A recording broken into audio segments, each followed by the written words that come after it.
comments on your round today?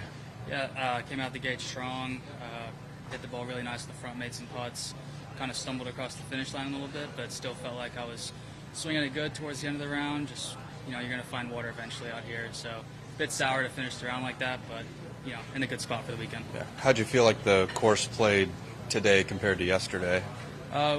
Pretty similar. We had some breeze this morning, pretty similar to yesterday, light wind.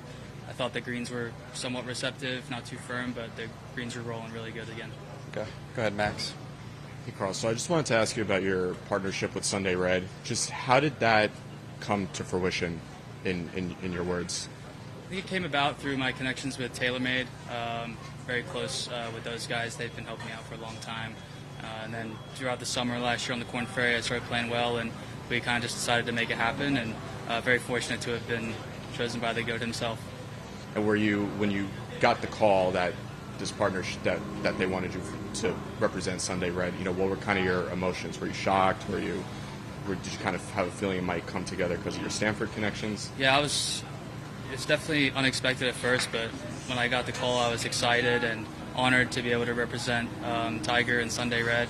I'm the first one, so that's really cool. And just growing up, it's been 20 years since Tiger won the 2005 Masters, especially with that iconic chip-in. Just do you have any recollections of that? And if not, what is your favorite Tiger Woods memory?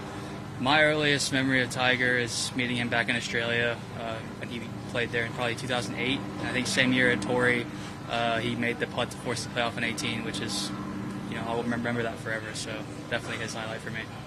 Thank you. Got anything, Craig? Did you get a chance to talk to Tiger at all about playing this course?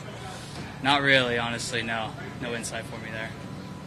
Do you kind of pick your spots when you try and talk to him? I mean, how do you kind of handle, you've got access to one of the brilliant minds out there, but how do you handle doing that, without intruding on his privacy? The communication's pretty minimal at the moment. It's been a tough time for him, obviously, so reached out for that, but unless something crazy happens, I'll try to reach out to him, but it's not like a day-to-day communication thing. Did you talk about the round?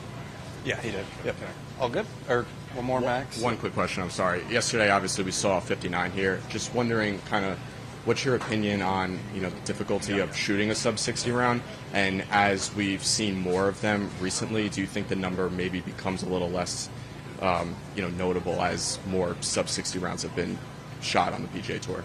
I think it's still extremely notable. 59 is a 59. I mean, especially out here. I watched a little bit of it in the morning, kind of waiting for my round. But out here, that's pretty crazy. You got to hit it amazing off the tee. You got to flush in the greens. You got to make putts all day for 18 holes. I don't think it's going to ever become any less notable. At a place like this especially, that's probably one of the best 59s I've ever seen. But I'm sure that there'll be plenty more to come just because everyone's getting so good. Thank you. Okay, thanks. Cool. Thanks, Karl. Thank you. Appreciate the time.